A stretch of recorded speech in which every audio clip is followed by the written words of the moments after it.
విజయవాడలో నిన్న జరిగిన హైందవ శంఖారావంలో మఠాధిపతులు పీఠాధిపతులు మౌనం వీడి గళం విప్పి హిందూ సనాతన ధర్మానికి జీవం పోశారని ఇది చాలా శుభ పరిణామమని నవీన్ కుమార్ రెడ్డి పేర్కొన్నారు.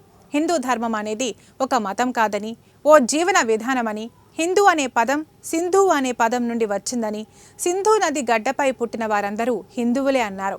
హైందవ శంఖారావంలో మఠాధిపతులు పీఠాధిపతులు చేసిన తీర్మానాల అమలుకు తిరుమల తిరుపతి దేవస్థానం నుంచే శ్రీకారం చుట్టాలని కోరారు.